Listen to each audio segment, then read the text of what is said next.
Hi guys, this is Dom from eSports News UK. Today I'm joined by Adam Jessop, founder of Endpoint, and he was also the founder of Team Infused, who's got a really good background in UK eSports. So thanks for coming on today, Adam. No, that's fine. That's more than welcome. Cool. Okay, so to get started then, I mean, Endpoint started, I guess, a few weeks ago now, and you've got an Overwatch team and a CSGO team, and you've recently made some changes to your Overwatch team. So maybe you could start by sort of telling us about Endpoint and what your goals are.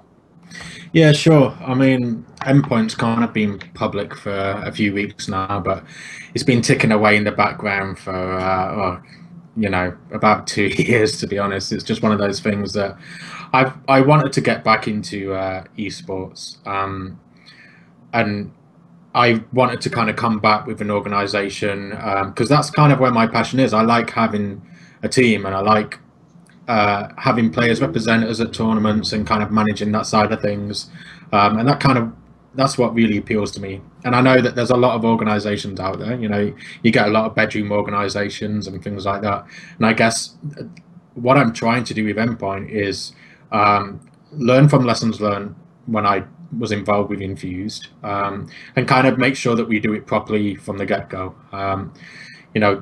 The UK esports scene, I guess, is to be honest, immature in a couple of ways. I don't, we're lagging behind North America. We're lagging behind a lot of other European countries, and I just think that anything that people can do to help try and get involved is great. And really, that's something that we wanted to do with Endpoint, was to try and support UK esports. I know you mentioned the Overwatch lineup changes. They have gone more European now, but I guess for me, the decision with that, just based on the fact that at this early stage, only been going for a couple of weeks, it's very important that we keep the loyalty to the players that we did pick up. We picked them up with the promise of high CVs and various things, and we didn't want to kind of get a bad name for ourselves or a bad reputation early on for kind of dropping that lineup just because they wanted to switch a few players. And so I kind of felt that loyalty was more important to us at this stage, because I'm a firm believer in what goes around comes around. We'd hope that in future players would maybe show us the same loyalty, because that's what happens in this scene, unfortunately. So yeah, I guess going back to what we're trying to do, we want to be a professional esports team. We want to get to the stage where we're paying players salaries and we're doing this professionally, and we've got top tier teams in the majority of the main esports titles. I'm under no illusions, or I'm not trying to pretend that we're amazing right now, because I know that we're not. We've got a long road to travel, but the idea is that if we do things properly, and we work alongside the partners that we can get on board, it's an achievable goal. And so I guess, and that's it really. I've taken the experience that I have and the situation that I'm in now, I guess, in the fact that it allows me to invest some of my own money into this venture, if you like. And I guess that's what we're doing at Endpoint. Mm-hmm. Yeah, no, that sounds good, mate. And with your Overwatch team, then is it 3 EU players and you've got 2 UK? Yeah, well, it's four European players. Sorry, and 2 UK. 6. Yeah, that's the League of Legends in me. I just assume every team is 5. yeah.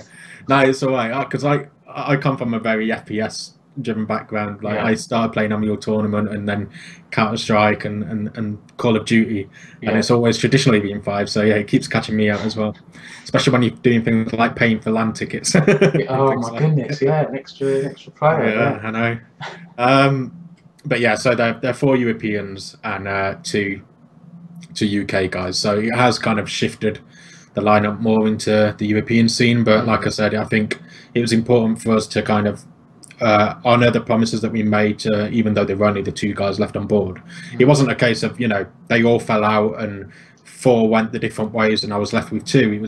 I think it was just a gradual breakdown. You know, they swapped one player, then someone else wasn't working, something else wasn't working. It was just a gradual kind of shift in lineup changes.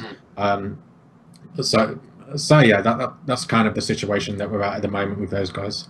Okay, and what's the deal with, obviously today? Well, I was starting a little bit late today because ESL UK have just announced the new details of the summer Premiership, and it's going to be an Overwatch Premiership. So, what are your thoughts on UK Overwatch? Have you guys taken part in the weekly UK Cups yet? And are you going to be able to take part in the Premiership? Because as I understand it, I haven't checked the rules for Overwatch, but in League of Legends you needed 3 of 5 players to be based in the UK.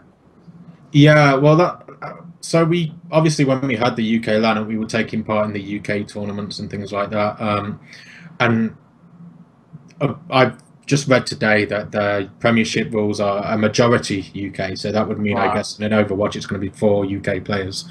Yeah. So again, that means that if we were to take part in that, it means more lineup changes. So I guess, you know, I'm not here to dictate what the team want to do in some respects with their lineup. If it means that they're not going to take part in the UK Premiership, I don't know, maybe as an organisation we have to see what we can do, whether that means we get the UK lineup. Because my thoughts on the UK Overwatch scene are the fact that it doesn't. I guess I don't play Overwatch. I monitor the scene, and obviously I keep tabs on my team and other teams and things like that. But the UK scene doesn't seem that big in terms of like UK only lineups.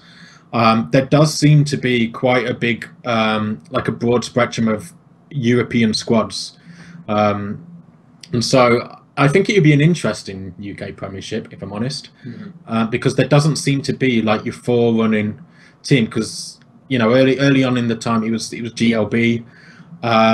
They went to choke, right? And I believe that they have some European players as well, but I don't know what their mixture is. I'm not too sure what their numbers are. And then you have the Monumentalist lineup that has just gone to a North American organisation. I do know that they're all UK.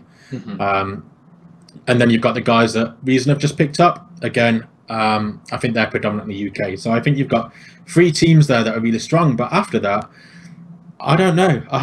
Maybe I haven't kept tabs on it enough, but it doesn't seem like there's a great deal of teams that are challenging those top 3, if you like. Well, I missed watching this week's UK Cup, but I've heard that there was a team that came close to beating choke called Velox. Right. Yeah. And I don't know how many UK players they have, but yeah. I think they're trying to get into this scene a bit more, sort of come out of nowhere. So yeah, well, again, it would be interesting to see. I know traditionally with the UK tournaments that ESL have had, it's been 3 UK players to qualify for the UK league. So this is, I guess, another shift. So the teams that previously qualified for the UK, you know, like the Ballistic Cups, they're going to have to maybe change lineups to get a majority UK rather than just the 3. Who knows? It's going to be a bit of a headache for some of the team managers, maybe, or owners like yourselves. Yeah, absolutely. I mean, I always said to the guys that were left in my squad that I would prefer if they picked up UK players. But at the end of the day, you know, I'm not going to sit here and dictate who they pick up. And you know, in the end, they ended up going to European players because they thought that they had the best talent and best skill set available to them there. You know, and that's fair enough if they're a better fit, because the UK scene traditionally, you do get a lot of egos and you get a lot of clashes sometimes. So maybe the Europeans are a bit more chilled out in that sense. Yeah, maybe. Could you tell us a bit about your CSGO team as well, Adam? Is your background more in, like you said, FPS? Is it more in CSGO? Yeah, well, I mean, me personally, I played on the Auto Tournament and played Call of Duty, and then I guess with Infused, I got more into Counter-Strike. Never as a player, but I travelled with our Counter-Strike team at the time, and we went to a few tournaments in Europe and things like that. So I kind of built up a love for the game, if you like.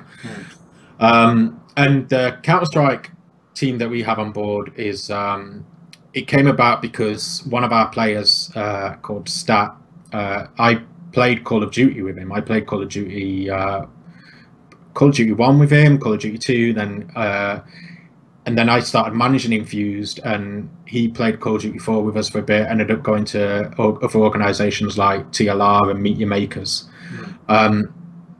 And he was always kind of like at a high level in Call of Duty 4, to be honest. And I've always kept in touch with him. And I was actually kind of thinking, I get on well with Stat, and I always thought, if I was to do an organisation, maybe I'd like him in the background, like helping me with something. Because I know back in the day with Infused, he did a lot with the community. And we got talking, and he said, well, I'm playing Counter-Strike Go with a few of my close friends in real life, and we want to go to I-Series, and we're taking it really seriously, and we've got 4 of us. We're going to find one more player, and I mean, this was back in December last year. So to me, that kind of fitted in well with our timescale. It was kind of like, well, I know that I want to do this organization. I obviously know Stat really well, and I know that he knows what it takes to get to a high level. And so it kind of just happened naturally. I turned around to him and said, well, in that case, why don't you come on board as our Counter-Strike Go team? And so they've spent the last 4 or 5 months as a solid 5, which is rare in Counter-Strike Go these days. Kind of, really training hard and getting all the default strats and everything like that for each map, and they've got their sights set firmly on I-Series.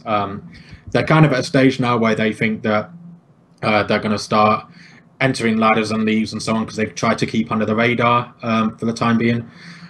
So it's for us, it's a real interesting time, because it means that they're going to start getting pitched against bigger and bigger teams, rather than the guys that they've been kind of scrimming against in the meantime.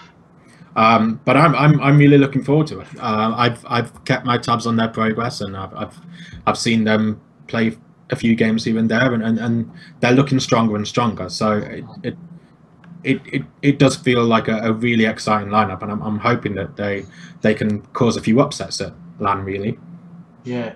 On I-Series and LAN, then, what are your thoughts on the state of sort of LANs in the UK, and in particular I-Series? I'm guessing you'll hopefully be taking both of your teams to I-58. Yeah, we're all going to I-58. In terms of I-Series, I mean, my first I-Series was I-13 or something crazy. Yeah, it was like the ground floor of Newbury Racecourse, and it was only half of it at that. I used to go quite regularly, and I went to pretty much every one. And in fact, I was Call of Duty admin for one of them.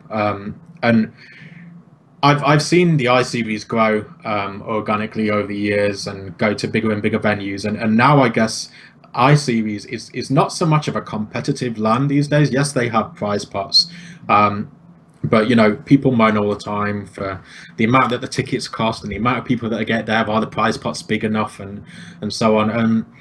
And in some respects, I think multiplayer great in what they do, but you can see that the Insomnia series is much more of a spectacle these days rather than a gaming LAN. It's not it's gone away from being your traditional eSports LAN, because back in the day that was the only place we had in the UK. We only had the I-Series, but they've kind of they're inviting YouTubers, you've got cosplay, and they're still doing things. They've got League Fest this time around, and obviously supporting Overwatch with a tournament. But I think the competitive side of Insomnia has suffered a little bit recently. I mean, I know there was an interesting post on the UK CSGO website that said about how the I-Series needs to change a little bit, because we had people complaining about noise from the main stage and things like that. You're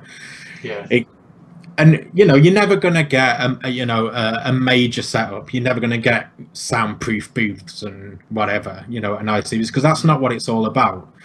But I do think that the UK is lacking maybe a major competitive esports LAN. I think the guys at Epic LAN are doing a great job. I haven't had the chance of going into one myself, but they're obviously trying to cater for that. People that do want to go and just play competitive matches and competitive games. But I do think that there's almost like a void in the UK for like a big competitive like UK tournament. You know, other countries have got things like dream hacks and other things like that going on, and I do think that there is perhaps something missing there for the UK to really get its teeth into, and I don't think that iSeries is going to come back anytime soon. You know, back to being a major competitive event. No, I think it's a funny one. So you've got like obviously the iSeries and Epic Land, like you mentioned, and the UK stuff, but then things like the League of Legends World Championship quarterfinals last year at Wembley in London, they sold out like really quickly, and there was loads of people there, loads of fans. I went along, and there's a lot of buzz, and it was a lot of excitement. And then you've got things like I think it was the ESL Pro League CSGO tournament at the O2 Arena and things like that had quite a few people. But then when they tried to bring DreamHack to London last September, it was a bit funny. Some parts seemed quite popular, but other parts like Call of Duty, there was literally like no one in the crowd. I think people were surprised that when I was there in the day, like in the morning and early afternoon, it was pretty dead for large parts of that event. So it's funny in the UK. I agree with you. We could do with something dedicated, but it needs the right setup and the right protocols and things. I think over the years, one of the things that's been really good about iSeries is the fact that it's an open LAN tournament. So you know, I know some at the time. I remember when I was infused, and you had teams like us, Reason, Dignitas, kind of like at the top level of that UK scene. And you know, sometimes they complain about the fact that they've got to pay 5 group matches against people that have turned up and they don't know maps and things like that. Do you know what I mean? But for me, it's kind of like the FA Cup. You know, it's kind of like you've got that unknown, because that's how we started really with Infused. We were playing Call of Duty 2, I think it was at the time, and we kind of geeked it up hard, went to LAN, and we beat Reason, we beat Trademark Gamers, we beat a lot of big teams in our group stages that, you know, that kind of started getting us noticed, and that's really where we grew. We were just a band of 5 players, if you like.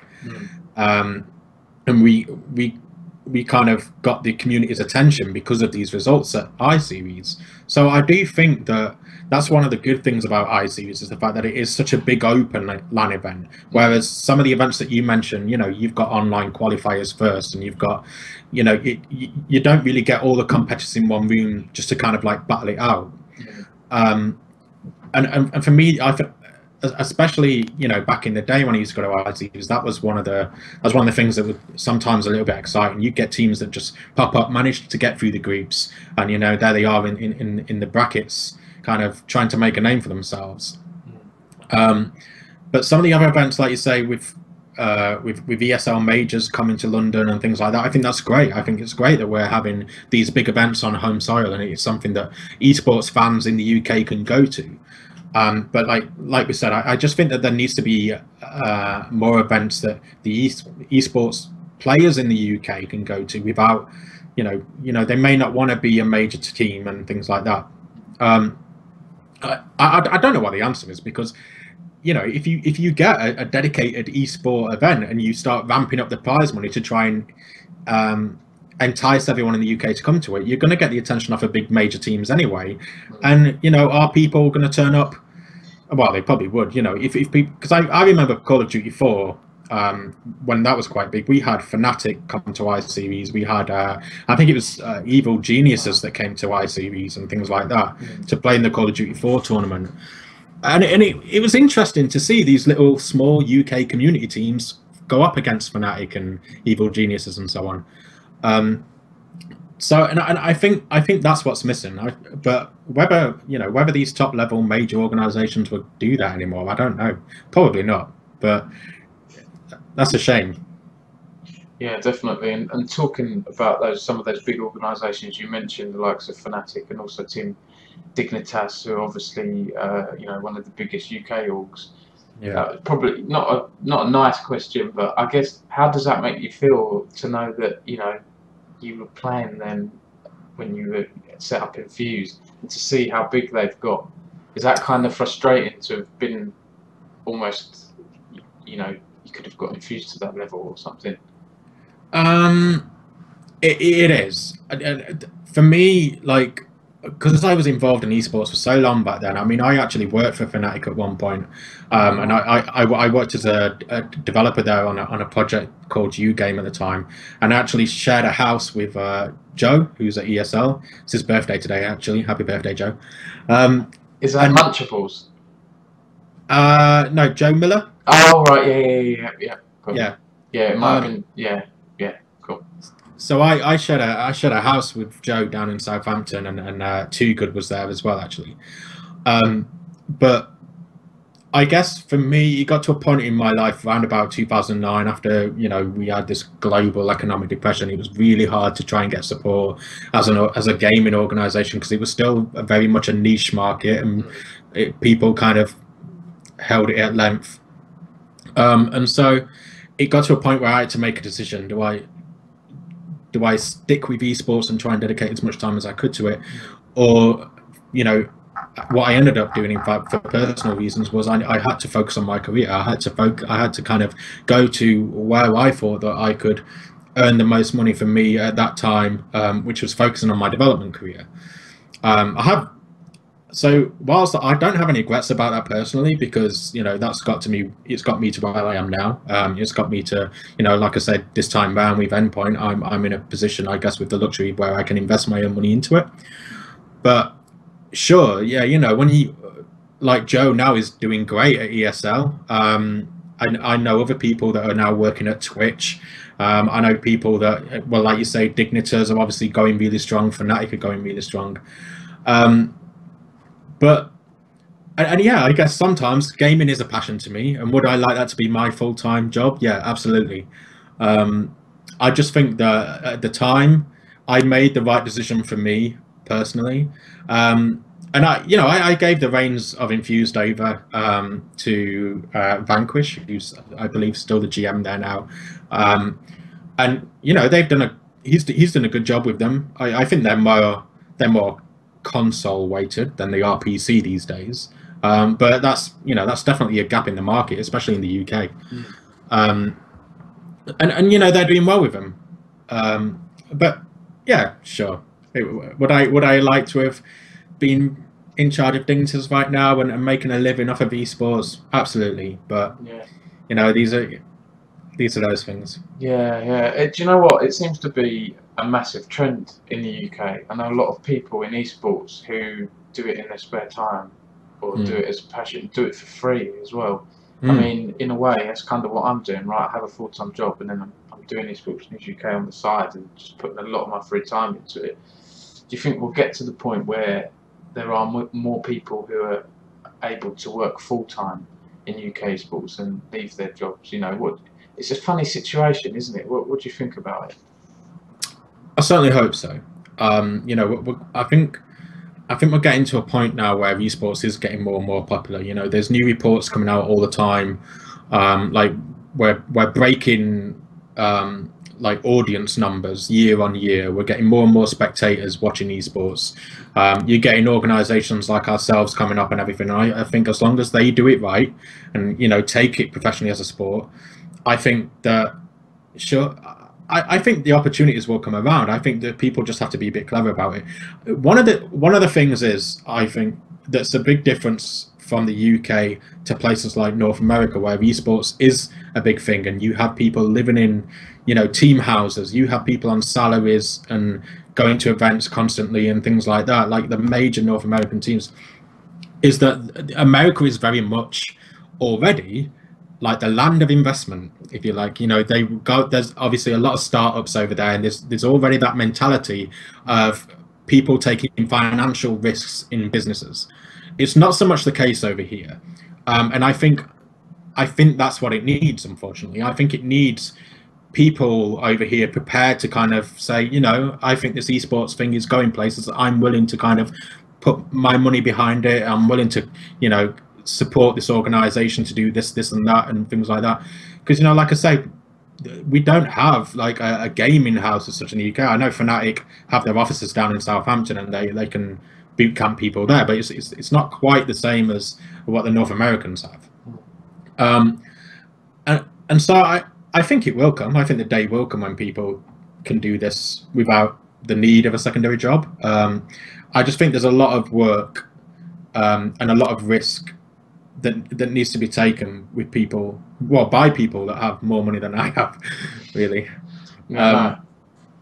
And you know, I'm sure it's crossed your mind as it has mine. You know, you sit there at times and you think, well, I'd love to do this full time, and I reckon that if I did this full time, I'd have more time to do this, I'd have more time to do that, and sure enough, it would all work itself out. But hey, you know, life goes on. You've got to provide, you know, whether that's family or just for yourself, even, you know, and so you have to be prepared to take those risks.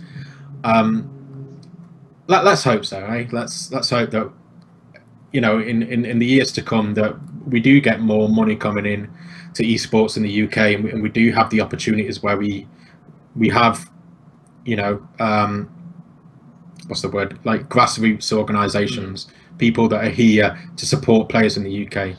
I mean, it's interesting at the moment, like the UK government are doing things, right? So the UK government seem to be waking up to esports a little bit. They're supporting the esports Olympics, or were. I don't know what the status is with that at the moment.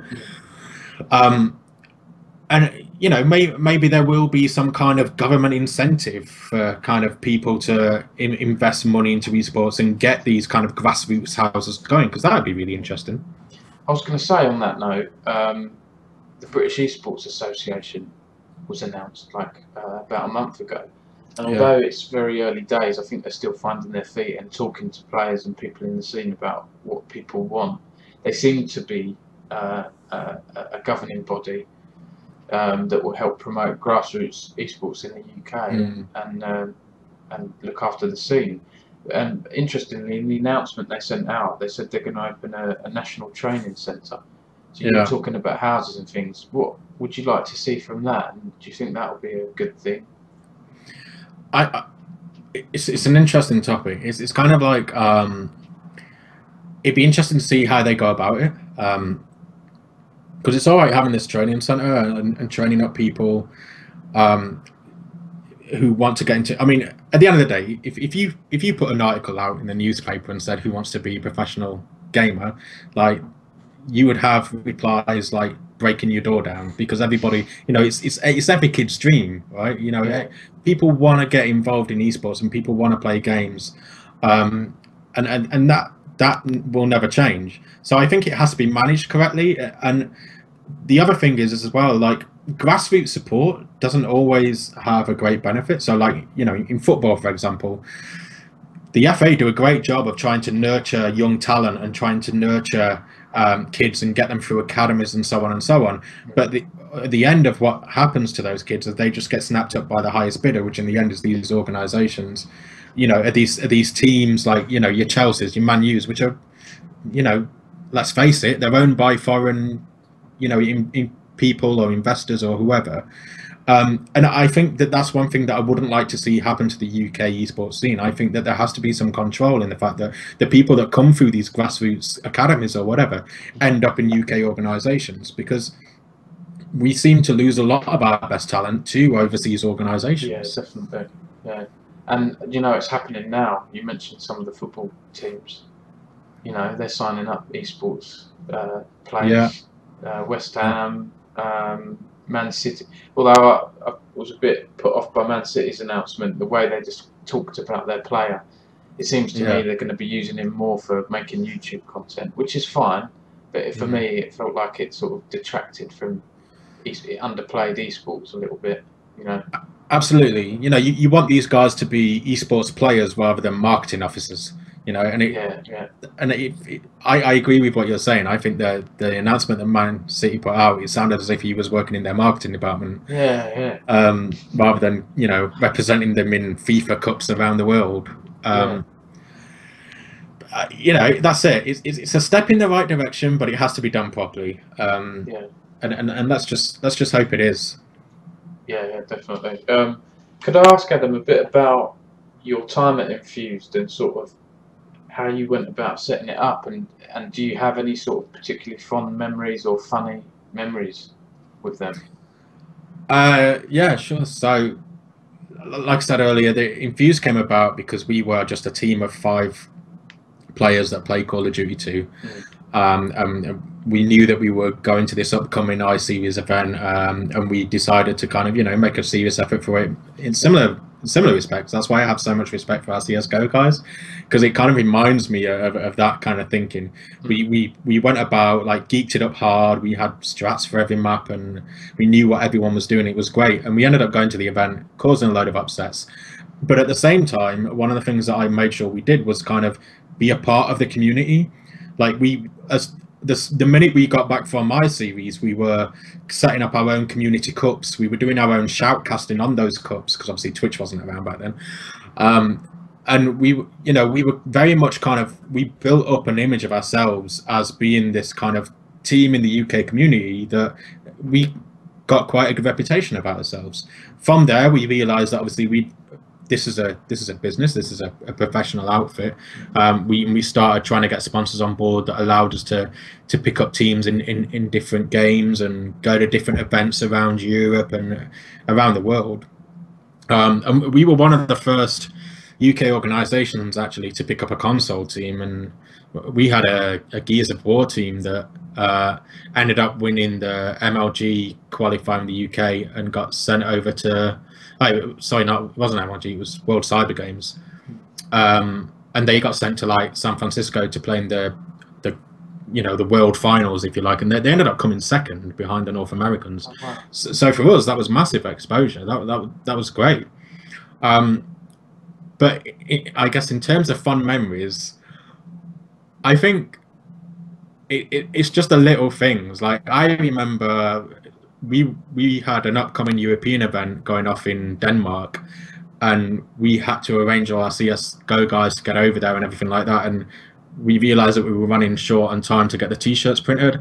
And it's just like literally road trips, like going to pick up these shirts and then going to a printers to try and get the shirts printed, you know, like singing along to Justin Timberlake the whole way and things like, you know, it's just little, like, moments where you think, what are we doing? Someone needs to make that into a film or something. Euro trip, eSports edition or something. Yeah, it'd be great. We all came down with food poisoning as well, all at different stages of the event. I think I was first on the night before we were due to fly back, and then throughout the course of the journey back, like, different people started getting food poisoning. So it's just little things like that, you know, little anecdotes, if you like, of my time in Infused. That it was great because you were very much part of this kind of young emerging market, and it still is, you know, but I think people do tend to think of it more as a sport these days. So it's kind of like a young sport now, rather than back then. It was not a hobby or a pastime, but kind of like it was a lot more niche back then, you know.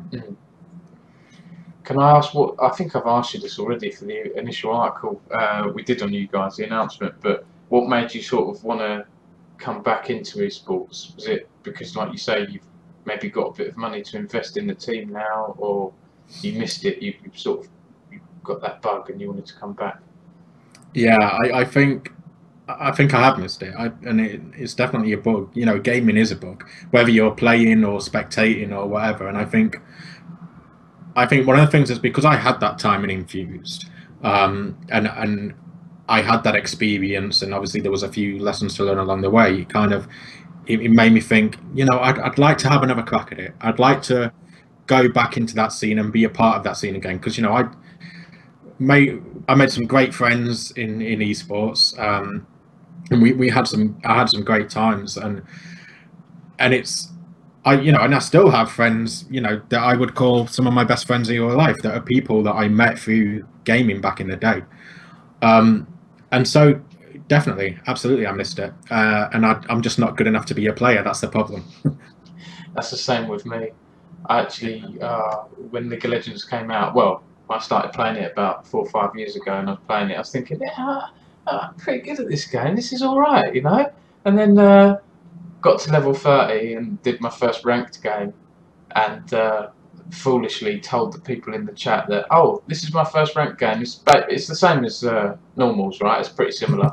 And everyone was like, you fucking fool and everything, you know. I was like, oh my god. And I got, seriously beaten in that game. And I quickly realised that, wow, it's such a big difficulty curve and everything, you know. Absolutely, and it's annoying as hell as well because like I've always been a competitive gamer. I've never been one for kind of just sitting playing single player games and whatever because they kind of bore me. I've always like, and even now like playing Counter-Strike Go, I hate public. I hate playing public. I'd much rather play in a team, even if it's just a mix on TeamSpeak or or whatever. Yeah. I'd rather be with people and play properly, or just don't play at all. Do you know what I mean? Yeah. And it's frustrating because you do get times where I think, no, I've still got it. I could do this, but no. Is it just me, or has CS:GO become almost like a lot of the old Call of Duty kids? You know, those annoying Americans or whoever that you get swearing they're 12 years old, 13 years old. I played CS:GO a few months ago. I'll be honest, I'm not a massive CS:GO player. And the lobby, I played public, it just seemed to be full of screaming kids swearing at each other and telling your mum jokes. Yeah. Everyone. It wasn't like that. I played Source when I was at university, like Yeah. 8, 9 years ago, and it was pretty cool. It was a good community, you know. But I don't think you had voice chat back then. I don't know whether that's because Go is more toxic or whether you were just lucky in Source. Because Maybe. yeah, I think there's always been, going back to it, esports as a thing, like as gaming, is going to appeal a lot to the younger generation. And, obviously there's probably studies out there that show that the younger generation are better at esports. And, you get it all the time with these young breakout kids, and some of them, are in squads that can't play in majors because they're too young and things like that. Yeah. But yeah, sure. Yeah, there's a lot of immaturity in esports. And unfortunately, the UK scene seems to be one of those that is slightly more toxic. But having said that, I was part of that Call of Duty scene that was toxic. And, we had forums and things like that, and where people just used to get absolutely roasted. Yeah. You have to take that as part and parcel of it sometimes. But I do think if the scene is going to move into a more professional direction, then organizations just have to be tougher to make sure that the people representing them are not part of that toxicity. There's a lot of banter. I say it a lot. There's a lot of banter and memes and whatnot in the UK scene, and people often say to me, "Dom, stop focusing on drama and stuff." So writing articles about drama. I'd like to think it's quite a balanced mix of articles on eSports News UK, but because of the scene and the nature of it and the volatility of it, drama just it always seems to happen. I can't avoid it. And if I ignore the story, then you're not doing. Why did you not write about that kind of thing? So it's a funny scene, and I don't know if it will ever properly mature, because of the nature of esports. And like you say, you've got young players in there, in League of Legends there's a lot of teenagers that are playing and doing well as well, like Alfari's doing really well well, his team just won the Challenger Series, but they're getting younger as well. So I was at the Vainglory Winter Championships, I think it was earlier this year in March, in London at the Gfinity Arena, and they had there was one British guy, I think he was 12 years old. Yeah. He'd just been signed to a German team.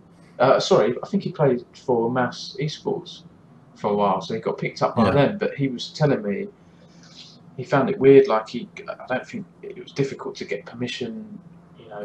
He can't really fly around the world unless his parents come with him or he gets permission and stuff like that. I mean, unless laws change, that's going to be weird to see how that develops in the future. Yeah. I mean, it's strange because you see, like, I always draw parallels with football because I'm a massive football fan, and like you say, because it is a young scene, and I think for me, because it's online, like it's all of the banter and all of the kind of memes and things like that are right there in front of you. I'm sure that if you went down to the park to watch a bunch of kids play football, they're having just the same kind of exchanges. It's just the fact that that's in the privacy of the park down the road. It's not kind of broadcast on Twitter or whatever. So I just think it's second nature. Kids like to have that banter, and some in competition, it is healthy in doses. But like what you said about kids, this is the thing. I mean, you look back to like the story with Messi. You know, they picked him up from Argentina and promised to pay for his health treatment and things like that because they technically couldn't pay him because he was a kid. And you know, you never know. You might get that kind of situation with esports where these kids are coming through and showing like insane talent. And you know, obviously, if you sit a kid down and say, "Look, you're really good at playing that game. How would you like to play it professionally in years to come?" They're going to bite your hand off. But it's just whether it's interesting. It'd be interesting to see because obviously with esports, you get changes in games, you get new games come along in Overwatch. So who's to say that this kid that was amazing in Counter-Strike Go when he was 12 years old is going to be any good at Overwatch in a few years' time? Yeah, who knows? It's an important question now, Adam. Which football team do you support? I'm a Sheffield Wednesday fan for my sins. Oh, okay. That's not too bad. That's not too bad. I'm a Gooner, so I was worried you were going to say Tottenham or Chelsea or something like that. No, Sheffield born and bred, so I stick to my roots. Nice. Okay. Well, Sheffield Wednesday, you guys were close to coming up, right? Just missed out last season. Yeah, just missed out by 1 goal. But you know, we didn't deserve it. I don't think on the day, but it was a great day. No, I think you deserve to come back to the Premiership. I think that's one of my earliest memories as an Arsenal fan. We played you guys in the FA Cup final twice. Yeah, that was it. Yeah. It was the one I remember was a very close game. I think it was 0-0 for most of the game, and then Andy Linegan got a header at the right at the end, I think. I'm showing my age a little bit there. No, I remember those games. It was in '93. We played you in the FA Cup final, and there was an FA Cup final replay as well. And then we played you in the Coca-Cola Cup final as well, all in the same year. And you beat us both games. I know. Anyway, this is eSports News UK, right? It's not the football news, football chat. So last couple of sort of questions then. Are you going to go into any other games maybe in the future? Does League of Legends interest you, or Hearthstone, or are you keeping your eyes on any other sort of scenes? So, League of Legends and other games like that, they interest me because obviously as an organisation we want to kind of help promote ourselves, and obviously League of Legends is a massive scene and it'd be great to get involved in that. I think, me personally, I don't know anything about League of Legends. I think League of Legends was kind of coming about just as I kind of dropped out of esports. So I didn't really keep on top of it, and I didn't really keep on top of that whole RTS scene. And I regret it now because I'm absolutely lost. And so whilst I'd like to get involved in it, I think I need to find someone who's going to be my right-hand man for that kind of scene, and someone that has the same passion and the same desire to work within UK esports, kind of, you know, in the way that I do, but for League of Legends. And that's something that, you know, I'm happy to advertise, and I'm happy to say that that's what I'm looking for, because I don't have the expertise at all. And I'd like to get into other games like League of Legends and Hearthstone. I'm also interested in getting into console as well, because I think console is a bit of a big market in the UK, because obviously there's a lot of console players about these days, and there are a few UK teams, but a lot of them are kind of playing for smaller organizations, or they're not, you know, signed, if you like, to these organizations. So that is something that I'd be interested in going into. The problem with console is the fact that the games change more than they do in the PC scene. So you've got a new Halo coming out every 2 years, or a new Call of Duty coming out, because obviously with the Call of Duty series, they tend to move with the series as well. Where it's not like Call of Duty 4 that stuck around for, you know, God knows how long. And so I think that's a scene where you have to keep on your toes. But if someone's really good at FPS on console, then I think that's a skill that would carry on to other games. I know I'm useless at it. I can't play FPS on console for toffee. I'm definitely a mouse and keyboard kind of guy. I used to like Halo Reach quite a lot, and I was very close to. I can't remember if it was like EGL or something like that. This is about 6 years ago or so now, and they were holding a tournament at the Emirates Stadium, and I really wanted to go because I got to quite a high level on Halo Reach. It's probably the best game you know, in terms of my skill level, I'm probably best at Halo Reach. I was close to getting a team together, but for whatever reason, I didn't end up doing it. Right. But Halo, although it's not, I guess, as widely like viewed as CSGO and things like that, I still think Microsoft have a big opportunity there, and I don't think my personal view is they're not doing as much as they can. I don't know if that's to do with Bungie not developing Halo games anymore and it's in-house, it's with 343, but I do think Halo could be bigger on the eSports stage, you know, definitely. For me, that's the only sort of console shooter that I can happily say, yeah, this is good on console. And for me, it'd be weird playing Halo multiplayer on PC. Yeah. As bizarre as that sounds, I find it quite difficult, I think, because I've just got used to playing it with the two sticks and the grenades, or the toggle, sticks underneath the shoulder buttons and everything.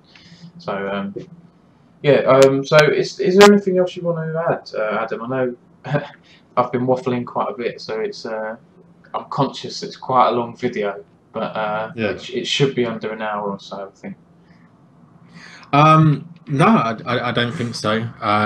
Right now, I think it's been great to talk to you and go over like my experiences of the UK scene and how I think the way forward. Obviously, I hope everyone's enjoyed the little chat and become more aware of what we're trying to do at Endpoint and hopefully kind of keep an eye on us at future tournaments, and let's hope we can go to IS series and get people's attention, because that's the goal now. That's the we kind of set up Endpoint with the view of this Insomnia series being a UK event, and quite a big UK event, that we did want to go there and kind of announce ourselves onto the scene, if you like. People would all of a sudden realize that we have good teams, and so I just hope that it has the right effect.